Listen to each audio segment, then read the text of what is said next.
লিজেন্ডরা আসলে বড় মঞ্চে এই ধরনের ইনিংসই খেলে থাকেন, যেহেতু উইকেটটা ব্রিলিয়ান্ট উইকেট ছিল, ব্যাটিং ফ্রেন্ডলি উইকেট ছিল এবং চেস করতেছেন 194, 95।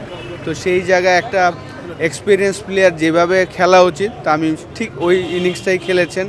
ব্রিলিয়ান্ট একটা ইনিংস, এই মোমেন্টামটা সে নিয়ে দিয়েছেন। এই ইনিংসটার কারণে আসলে তাদের এত সহজ জয়টা পেয়েছে।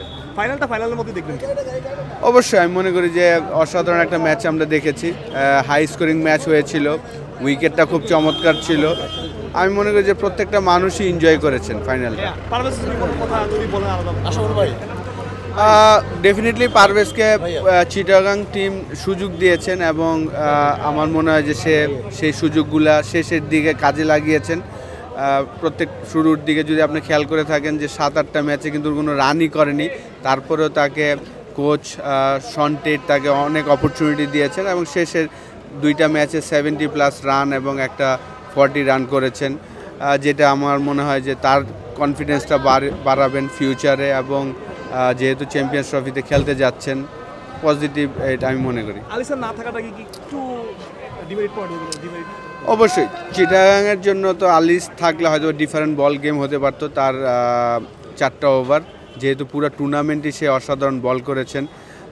তারপর আমি চিটাগাংকে ক্রেডিট দিব, যেভাবে তারা ক্রিকেট খেলেছেন অসাধারণ, পুরো টুর্নামেন্টটা তারা কাটিয়েছেন।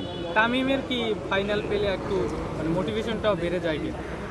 দেখেন, বড় প্লেয়াররা কিন্তু সবসময় বড় মঞ্চের জন্য ওয়েট করে। আপনি যদি দেখেন যে এর আগের বিপিএলে মুশফিককে দেখেছিলাম, অসাধারণ একটা ইনিংস খেলেছিলেন 2 বছর আগে, 75 রানের ইনিংস। যারা টপ প্লেয়ার তারা আসলে ওয়েটই করে এই বড় মঞ্চের জন্য। আর যেহেতু উইকেটটা ভালো ছিল, সেই জায়গায় তারা একটা অ্যাডভান্টেজ পায় যারা বড় প্লেয়ার। আশরাফুল ভাই, নাফের ব্যাটিংটা নিয়ে যদি বলি, নাফের ব্যাটিং যখন দেখছিলাম তখন আমার আপনার কথা মনে পড়ছিল, ইয়াং এজে যে ফিট টু ওয়াচ যেটা বলে, আপনার কি সেরকমই মনে হয়েছে কিনা? অনেক পুরো টুর্নামেন্টই লাস্ট 4-5টা ম্যাচ সে সুযোগ পেয়েছেন, অসাধারণ ব্যাটিং করেছেন। চিটাগাং টিম ম্যানেজমেন্টকে আমি স্যালুট দিব যে তারা যেভাবে শুরু থেকেই ফরেন প্লেয়ারদের কালেকশন করে রেখেছিলেন, তাদের শেষের দিকে সুযোগ দিয়েছেন এবং ভালো করেছেন। লিজেন্ডরা আসলে বড় মঞ্চে এই ধরনের ইনিংসই খেলে থাকেন, যেহেতু উইকেটটা ব্রিলিয়ান্ট উইকেট ছিল, ব্যাটিং ফ্রেন্ডলি উইকেট ছিল এবং চেস করতেছেন 194, 95। তো সেই জায়গায় একটা এক্সপিরিয়েন্স প্লেয়ার যেভাবে খেলা উচিত তা আমি ঠিক ওই ইনিংসটাই খেলেছেন।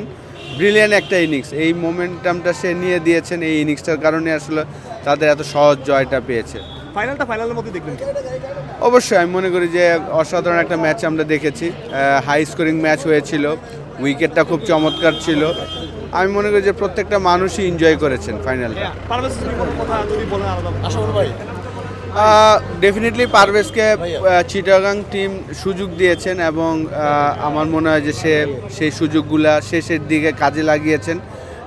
প্রত্যেক শুরুর দিকে যদি আপনি খেয়াল করে থাকেন যে 7-8টা ম্যাচে কিন্তু কোনো রানই করেনি, তারপরেও তাকে কোচ শন টেট তাকে অনেক অপরচুনিটি দিয়েছেন এবং শেষের 2টা ম্যাচে 70+ রান এবং একটা 40 রান করেছেন, যেটা আমার মনে হয় যে তার কনফিডেন্সটা বাড়াবেন ফিউচারে এবং যেহেতু চ্যাম্পিয়ন্স ট্রফিতে খেলতে যাচ্ছেন, পজিটিভ এটা আমি মনে করি।